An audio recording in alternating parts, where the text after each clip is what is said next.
And one of the finest is our second speaker today. Let me read you his bio.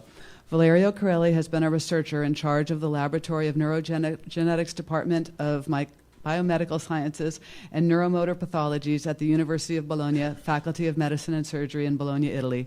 Dr. Carelli is currently a research assistant, professor of ophthalmology without remuneration at the Department of Ophthalmology of the Doheny Eye Institute, USC, School of Medicine, Los Angeles, California. Dr. Carelli earned a degree in medicine and surgery at the University of Bologna. He specialized in neurology at the Neurological Clinic of the University of Bologna and earned a PhD in neuroscience at the University of Verona. Please welcome Dr. Valerio Carelli.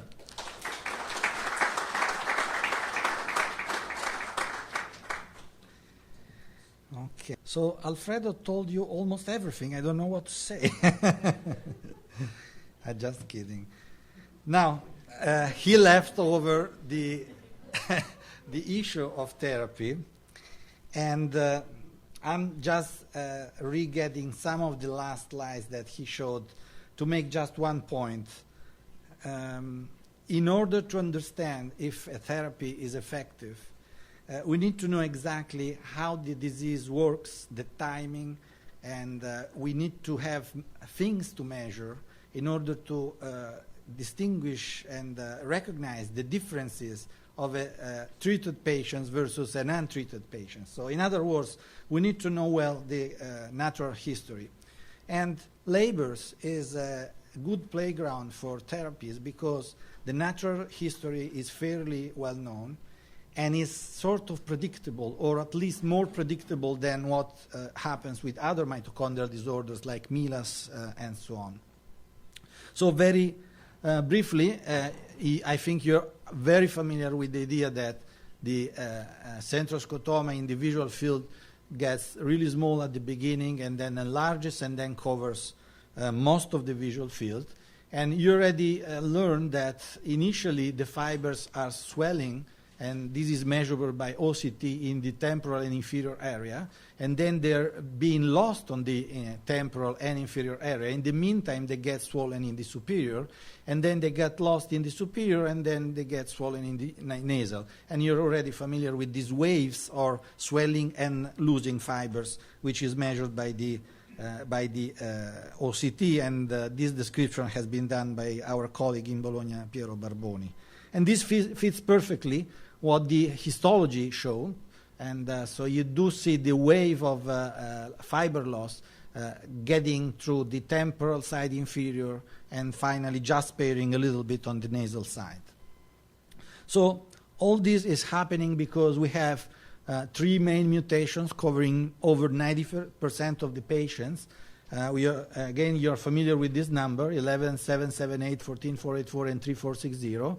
They hit three different genes encoding subunits of this boot-like enzyme, that is complex 1, which is very complex. And it's now very well understood, much better understood how it functions because recently got crystallized.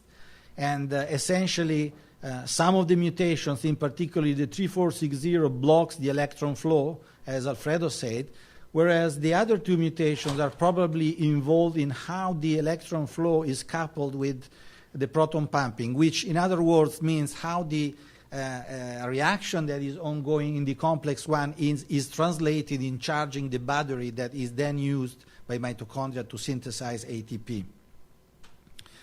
So years of studies on cell lines, and we did a lot of work on that using a particular model which is called hybrids.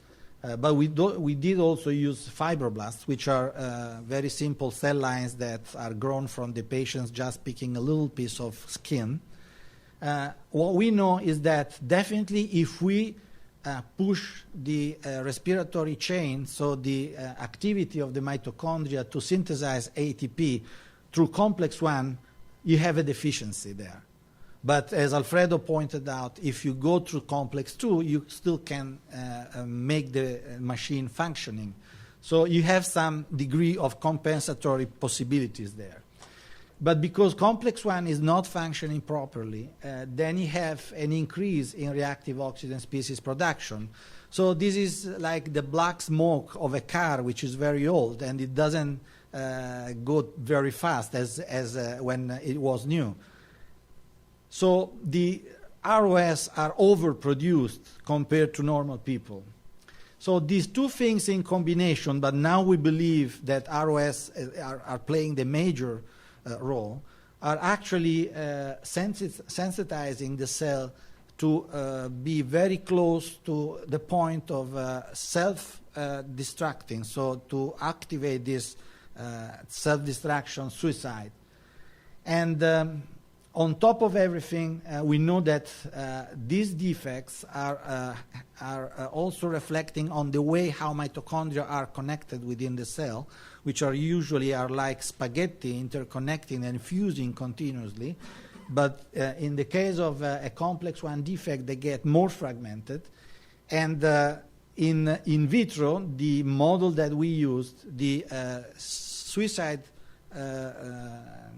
program that is activated, is a very peculiar one because it doesn't depend on certain compounds that are called caspases. So, as Alfredo pointed out, we are still scratching our head because there are some unexplained features. And I will focus in particular on male prevalence variable penetrance because I think we are now getting some more insight on these two things. And what we understand from that is actually very much related to the possibility of a therapy. So, everybody thought in the past that because males are more prone to get the disease, something wrong was in the chromosome X besides the mitochondrial DNA mutation, which is a condition that it needs to be there. But everybody looked at chromosome X very carefully, and despite we're finding some signals here and there, nobody has been able to find a second variant, a second gene that actually modulates the predisposition of males to get affected. And then we thought something that very much simple, that estrogens make the best difference between males and females, and we are very different in that respect, and that might be actually the answer to the question. So this work, which has been done by Carla Giordano, and she's here in the audience, and she's actually working further on this idea. She presented yesterday the preliminary results of a grant that has been funded by, nicely funded by UMDF, and we are very grateful. So a few years ago, actually in 2010, her work showed that estrogens are able to partially correct the mitochondrial defect in cells. And estrogens, if you expose cells to estrogens, there are many things that are getting better. You have reduced ROS production.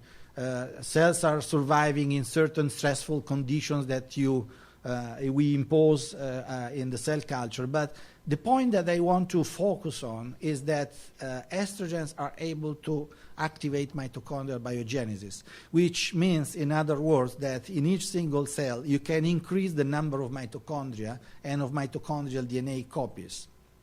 This point is particularly important, and you will understand immediately why.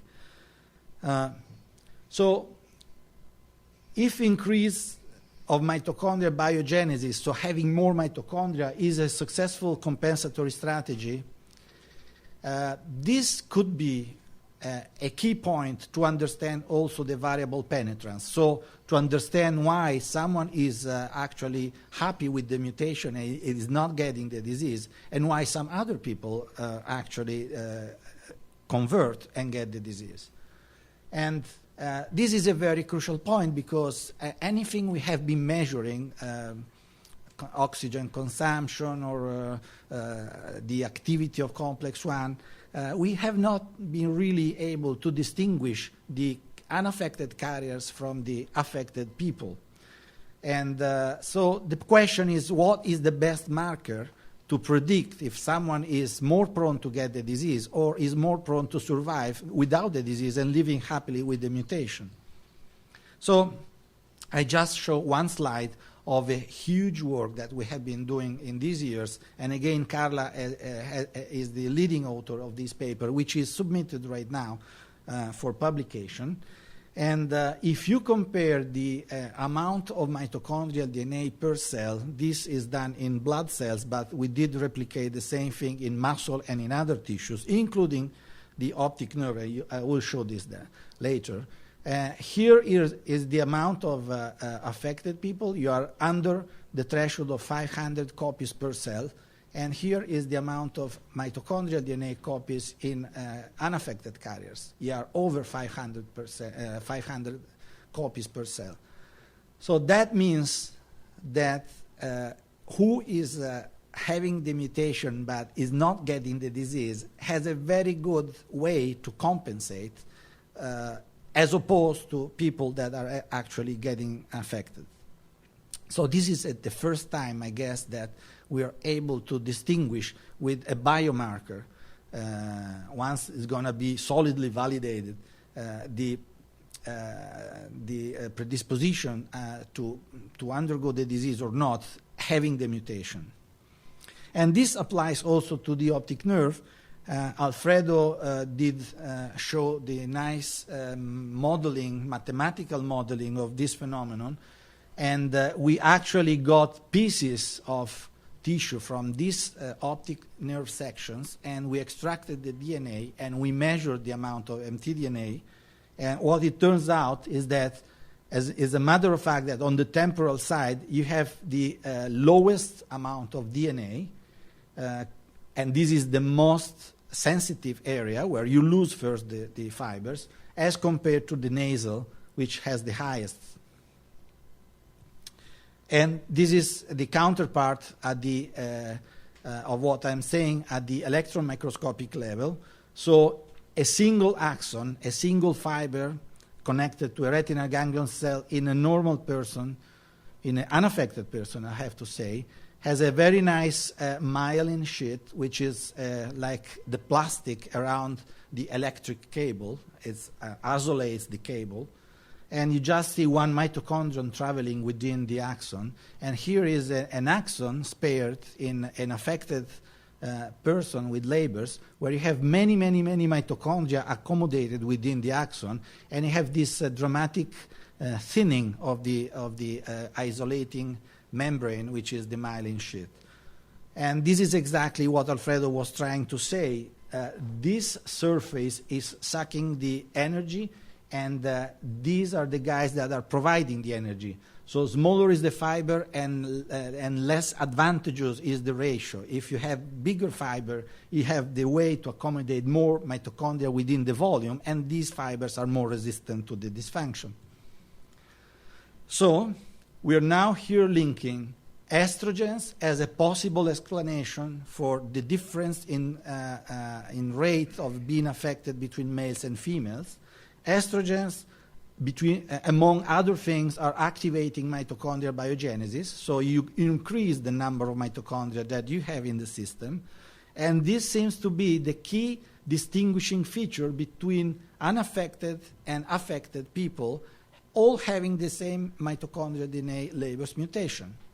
So this thing is a good basis to think that if you have any therapy that is able to upregulate the mitochondrial DNA copy number or mitochondria in general, so you activate mitochondrial biogenesis, this would be a good strategy to preserve people not getting the disease.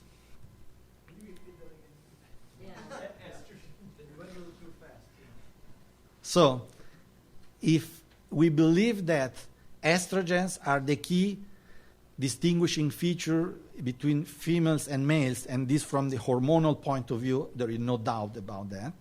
But estrogens from the metabolic point of view are helping mitochondria to be more numerous, and so you have a stronger complement of mitochondria.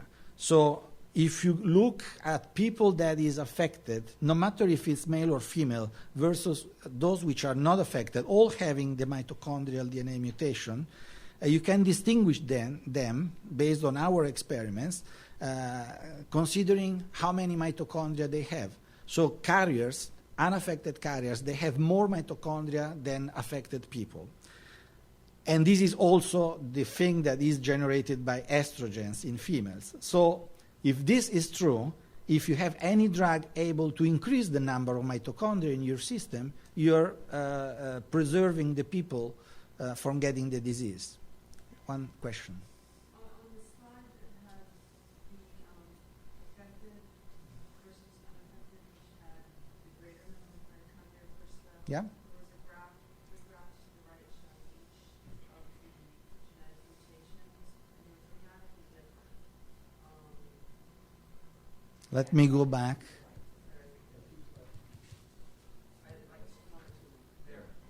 See how the slides are dramatically different for each of the gene markers? The graphs. No. They're not different. So these here are the affected people, and they peak at about 300 copies with 11778. And the unaffected people are over 600 copies. Okay? This is the subpopulation of non-affected carriers. And these are affected. Okay? The same thing applies to 3460. The peak of mitochondrial DNA copy number is about 300, and the peak for unaffected carrier is over 600. Interestingly, for 14484, the peak of affected is still 300, but the peak for unaffected is slightly lower. And it's a matter of fact that 14484 is a weaker mutation. So you need less compensation, that's a wild guess, to actually to do the job. So all three mutations show the same reproducible pattern that is exemplified by this graph.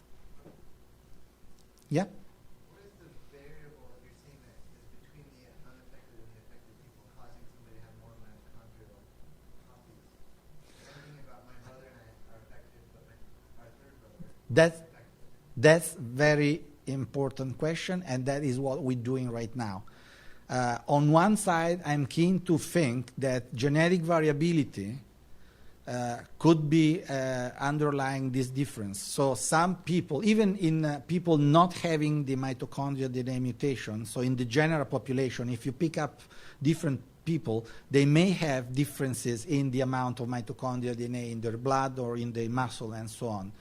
So some people are more prone to have a good way to activate mitochondrial biogenesis. One way of doing this is if you exercise a lot, for example, because you need more mitochondria to carry out the exercise. But some other people, on a genetic basis, they might have a less efficient system to upregulate the number of mitochondria. So that could be a genetically based explanation. However, the interaction with environment must be very important too. So we don't know if you are exposed to smoke or to chemicals or to tobacco, smoking tobacco cigarettes actually impinges on the capability to increase the mitochondrial number.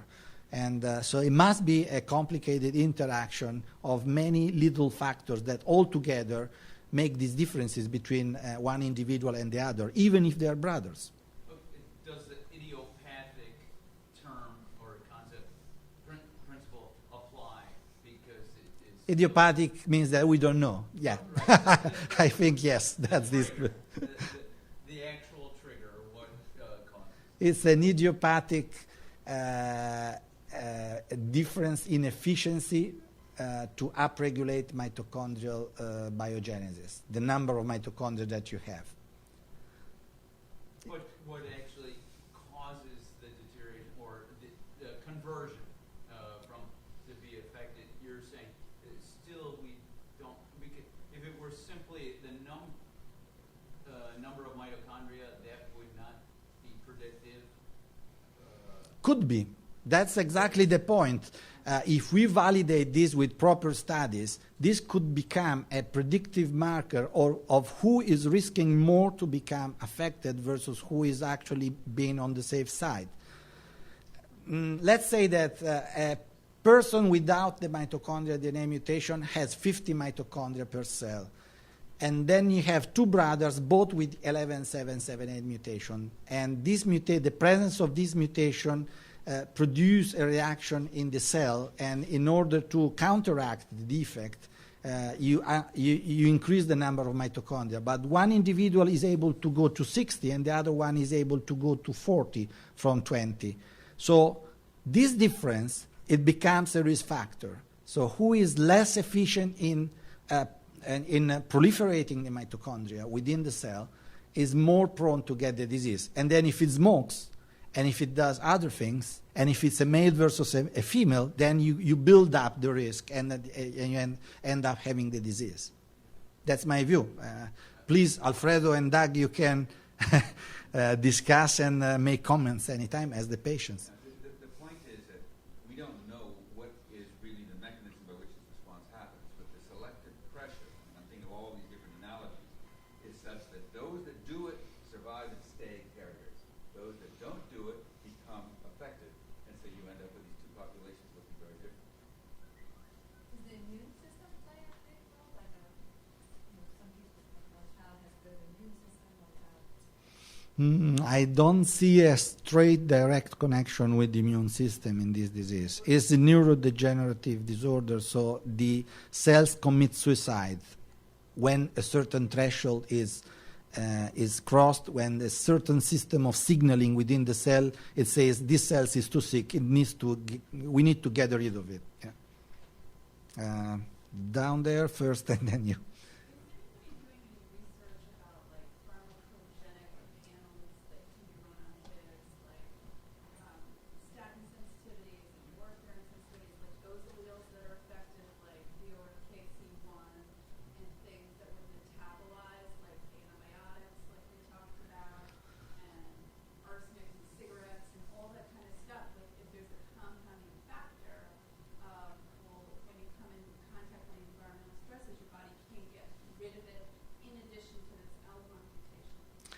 I have a big grant in Italy, and what we're doing, we are sequencing the entire genome in brothers. One is affected, one is not affected. And we are measuring the gene expression in muscle biopsies, again, comparing the same brothers, affected and unaffected, and so on. So we are now undergoing a very large, high-throughput screening in order to sort out this. And we put in all this information, which are purely genetic or epigenetic, needs to be put into the frame of the covariates, the other variables that could impinge on this situation, like smoking, drinking, the food that you that you eat, and so on. So,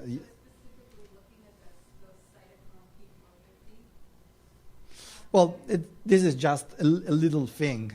I don't have any information for cytochrome P in particular, but we are doing a very large screening, because it's not going to be just one thing.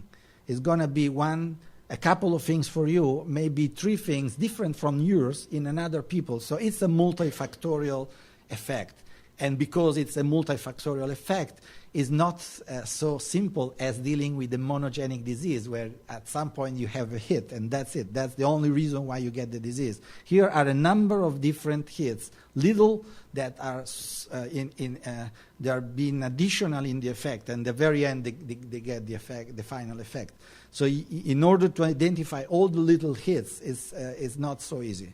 But we are taking the genetic version of this problem, the genetic part, and also the environmental part, and we're trying to mix them, to consider one in consideration of the other, and vice versa. So having everything considered, and we hope to get some answers at the end.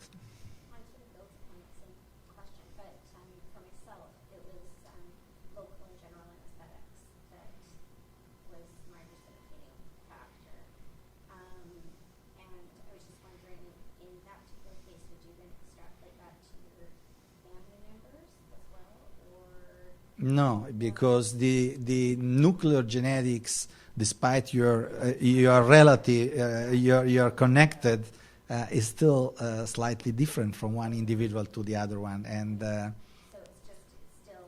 it's not that easy to predict. So as Alfredo said,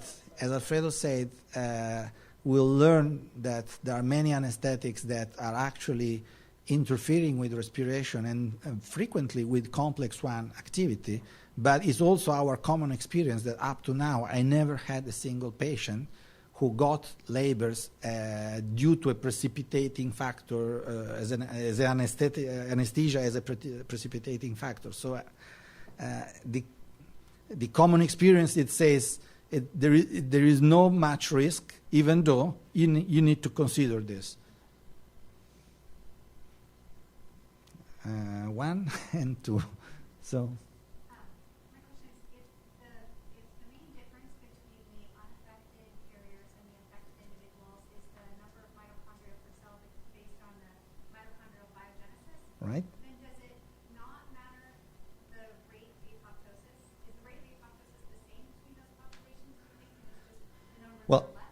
apoptosis is something that happens when you reach a crisis for the cell, and then the cell decides of suiciding. But what I'm just trying to show here is that maybe in the next future, having validated this data in a very systematic way and with a proper assay, because there are a number of technical problems I'm not getting into here, you may use this as a predictive marker as well as many other markers. We were talking about the swelling of carriers in the fibers that is measurable by OCT and so on. So if we put together all these predictive markers and we get to ideally to a scoring system with a little number, we could tell to someone, look, you're very much on the risky side, so we need to take some action on you. Or to another person that is on the safe side, saying, look, for now everything is okay. Keep going with checking your eyes every year, and don't drink and don't smoke, because things so far so good. So that's ideally what we're going to face in the future, possibly. One more.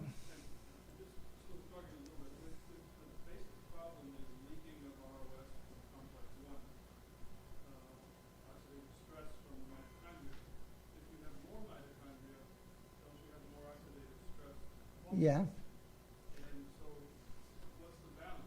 Is there something missing we're not talking about, like the antioxidant systems? You have also more antioxidant systems. I don't have a crystal clear answer to your question that is very accurate. There are studies showing that within certain limits, mitochondrial biogenesis, increasing the number of mitochondria, is a compensatory strategy that works. After a certain threshold, it doesn't work anymore, and actually it gets worse. So it's a matter of balance, as you said. Just to elaborate on that same point, it's not the absolute number of reactive oxygen species that's the problem. It's the ratio of the reactive oxygen species for the surface membrane of the mitochondria. So the more mitochondria, the more you dilute those reactive oxygen species, and they change the membrane potential individually each less. So it's always the ratio that matters, where the top part of the equation that we didn't have a chance to get into and all that, but basically it's an index, it's a ratio between the insult and how much you can dilute it out. One more question, and then I go a little bit further. Otherwise, yeah. So when you increase the biogenesis, I wanted to understand, are you increasing the healthy mitochondria or is it just an overall increase in mitochondria? No, it's increasing mitochondria, which also means increasing mitochondria DNA copy number. Consider that the usual situation is that the mtDNA mutation is homoplasmic, so all copies are actually affected. So it's not a matter of changing a ratio of a heteroplasmic mutation. It's just a matter that more mitochondria seems to be sufficient to maintain happily these cells unaffected. That's the same question as he asked. I don't have a very straight answer to that, but studies have been showing that within certain limits this works. Over certain limits it's not working anymore, so it becomes actually a boomerang. So here the question is, even if it's a very limited occurrence, some people are experiencing some degree of visual recovery after going down with the natural history of the disease. And I have been always curious, why is that? How is this happening? And the rates of recovery that I found in this very recent review is that, and they pretty much fit with my experience, is that 3460 and 11778, which are the two most severe mutations, are about 20 to 25%, I would say. And if you have 14484, you go even up to 50%, but you need to have the onset of the disease before 20 years of age. And actually, the early onset of the disease is a good prognostic factor for all three mutations. So when you recover vision, it happens that you go down, you have the scotoma, and then the scotoma shrinks or gets holes within the scotoma. This is so-called fenestration of the scotoma, and you regain some vision. One hypothesis I am putting forward based on the studies that we did with Alfredo in his lab at the histopathology level is that in this disease, the axon is not an isolated system. It interacts with other cells. And the next cell most important to axons are oligodendrocytes, which provide the myelin that is wrapping the axon. So I just give you this example from a Leber patient. You have two small axons, pretty much the same diameter, caliber, but here you have a very nice, thick myelin sheet, and here you have a very thin. And this is just another image on the longitudinal section.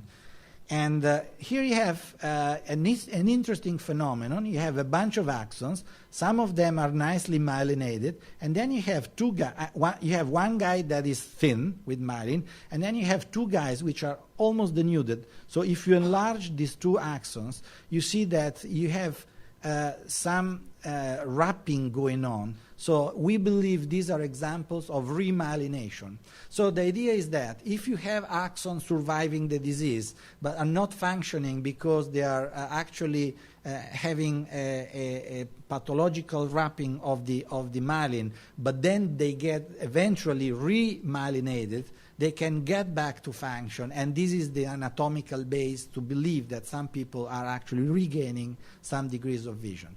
Another possibility that I don't know about but has been discussed is plasticity. Alfredo brought up the idea of the hypoplasia patients.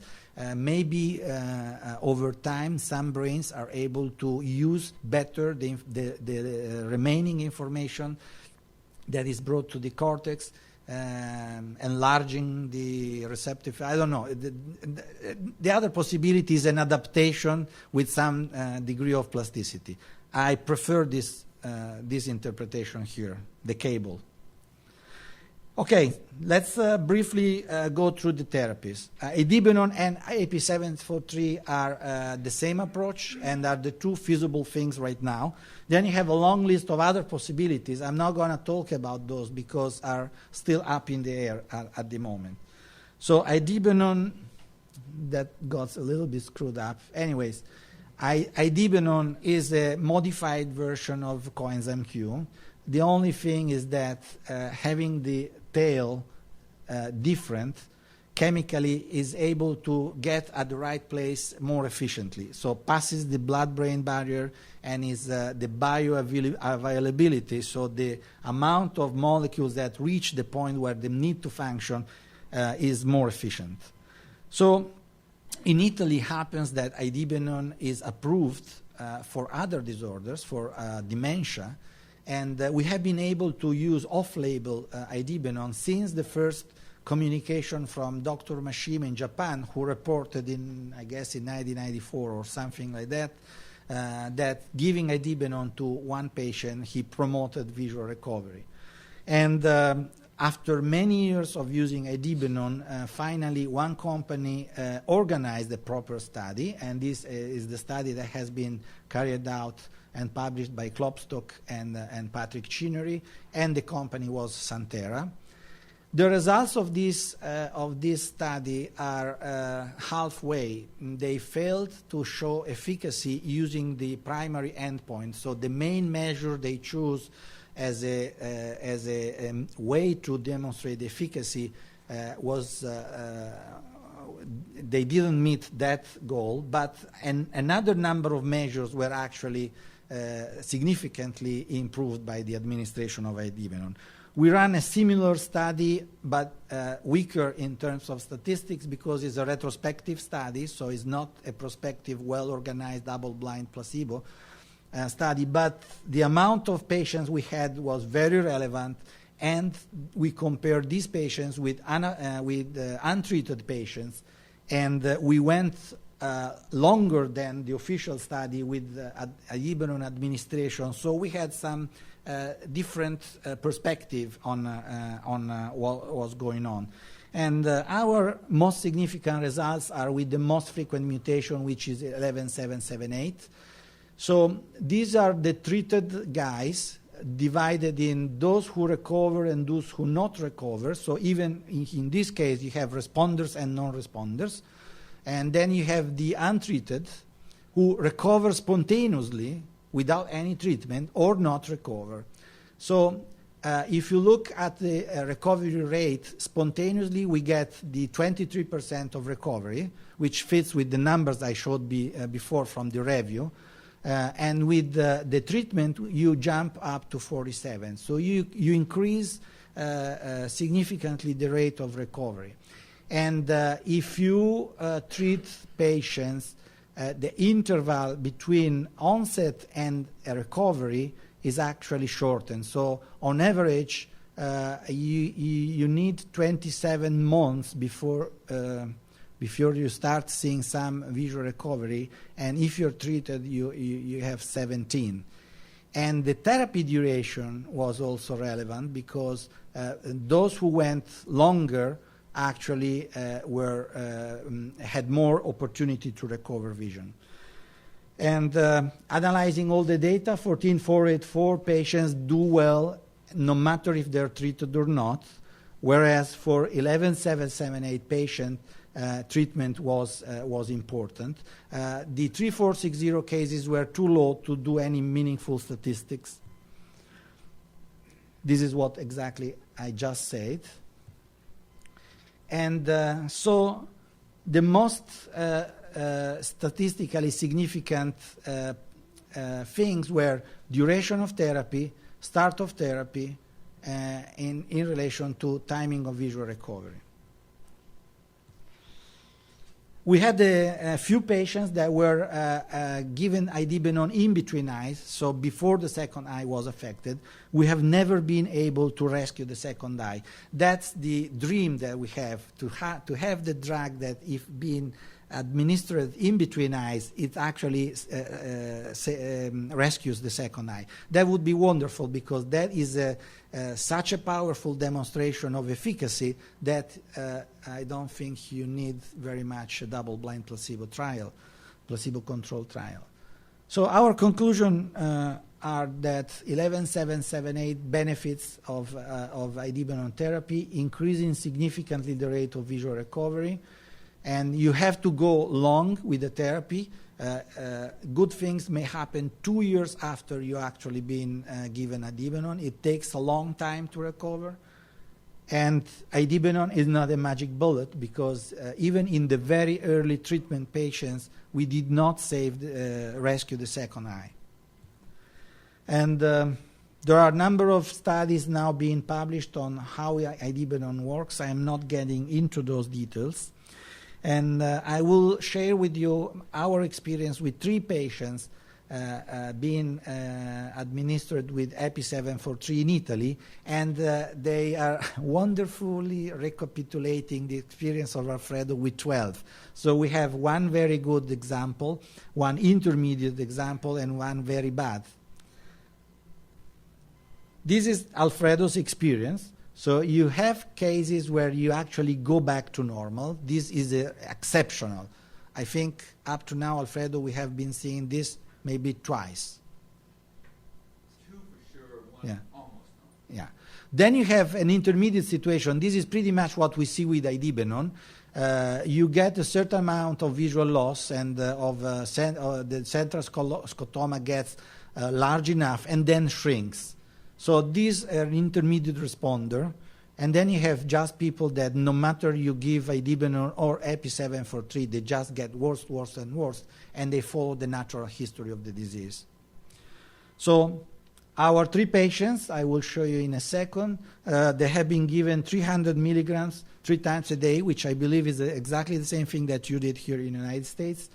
And we have been choosing these people under the mandatory requirement of having them in between eyes. So we always had patients with one eye affected and the other one not yet. 2 of them had the 11778 and 13460. So this is a case of a young girl, female, 17 years of age, and she started with the right eye in October 2010, and she started with the left eye in April 2001, and she was given therapy 31 of March of 2011. So this is what happened, and this is what Alfredo was talking about before. So the right eye was the first eye, and she was given at this point the therapy, so the right eye was affected and the left eye not.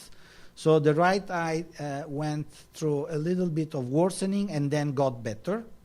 So that's the first eye being affected. And the second eye, which was not affected when we started the therapy, got worse, and only now a little bit is getting better, but it's definitely the first eye is doing better than the second one. Then we have this very large family from southern Italy, and we had this guy here, a young man, 18 years old. He got the disease 1st of May 2011 in left eye, and 30th of July, so very quick, he got the disease on the other eye. And we started the therapy when he was still having no signs of disease. And you can appreciate that both eyes went very bad, and this is just the natural course of the disease. This is a non-responder. And then we had this third case, which is a little bit complicated, but I will try to explain you. This is a young man, 26 years of age. He got the disease on the right eye on 15 April of 2011, and we started the therapy on 30 of July. When he got the disease and he got the first visual fields done, he realized that we had hemianopsia. So the half that you can see here that is black is not Leber's, is a defect that he had because of something that happened when he was born. And actually there is a lesion that you can see that perfectly fits with the hemianopsia. So that is not the disease. The disease is the central scotoma, which is this black part here. So he got worse, he got better, and he recovered almost everything, and he never got the disease in the second eye. So this is a second case where you're actually sparing the second eye. So 3 cases, 1/3, 1/3, 1/3, exactly the same ratio that Alfredo got with 12 cases. So we are quite confident that what is happening is that you have some people not responding, some people doing pretty much as with Idebenone, some exceptional cases doing very well. In all cases, the lactate after exercise, we use a test in Italy on the cycloergometer, on the cyclet, to raise the lactate, and all the patients after exercise had abnormal lactate, and just 3 days after EP743 they actually had a decrease in lactate. And in general, the lactate tended to go back within normal. The normal range is the green section, except for the one who, curiously enough, was the best responder. So lactate doesn't exactly correlate with the degree of the severity of the disease. Muscle is a tissue in the periphery. Retinal ganglion cells is another story in the eye. Did you look at drug exposure, systemic exposure? Were they getting the same concentration of drug in the plasma? Yeah, we have been running the pharmacokinetics, and they were all absorbing well the drugs. So we didn't have that problem, but this is one of the possible variables justifying the non-responders. I agree. One more? Even if you have consistent pharmacokinetics, have there been initial work looking at radiolabel distribution to pass the blood-brain barrier? Because the pharmacokinetics may be consistent systemically, but the distribution to the area. I agree with you, and we don't have that data. Good point. Yeah, very good point. So the conclusion, I already told you the conclusions. I only brief mention that based on what I said at the beginning of the talk, we are now exploring agents that are able to upregulate mitochondrial biogenesis. There are two very old agents, which are bezafibrate and rosiglitazone. And we have a few, I will show you just one thing. We have a few data showing that rosiglitazone is quite good in increasing the mtDNA copy number. So this agent could be suitable for a clinical trial. It's already out in the market. It's going to be an off-label clinical trial using rosiglitazone for a different purpose of what was initially the commercial approval. And the other trial we are almost done, it will finish in January 2014, is with acetyl levocarnitine. There are some data showing that is able to activate mitochondrial biogenesis, and this is a properly double-blind placebo-controlled trial done on chronic patients. So people with the chronic disease where you not expect to see any recovery in theory, but it's my anecdotal experience that with Idebenone, occasionally you do see some people, even after 20 years of disease, actually getting a little bit better.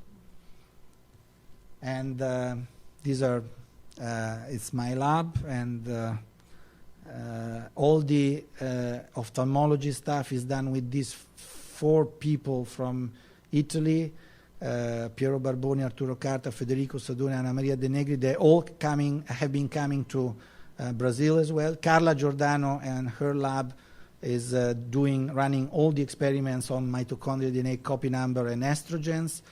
With Alfredo, we keep working on the histopathology and many other issues. With Doug, you will hear more in a second. And we are collaborating with the Newcastle group, Patrick Uwaiman and Patrick Cinery. And obviously, being in Italy, I have to collaborate with Massimo Zeviani as well. Many questions. Some of the lot carriers also are sitting here. If they themselves or somebody in their family were to convert, go to conversion, would they run to Italy or run? No, run to Alfredo, please. It's much better. It's safer economically, and for in Italy the advantage, but if you are Italian, is that the social system that we have for healthcare, it would provide you for free the Idebenone, so you don't spend any penny. For the EP, what the Epi 743, right now the FDA shut down the possibility to give on compassionate use. That was the formula. So the open label trial is finished because we do have enough data to understand what's going on. And one day, if things are nicely unwrapping or lining, depending on the view, they will run a proper clinical trial. And at that point, people can be enrolled in the clinical trial here in the United States as well as in Italy. So it's not available? Not right now. What's the dosage for We don't treat unaffected carriers, and maybe Alfredo can give you more hints on this, why we're not doing that. I can give a couple of good reasons not to. You know, whenever you treat, there's a risk-benefit ratio issue. And Yeah, come over here, Alfredo.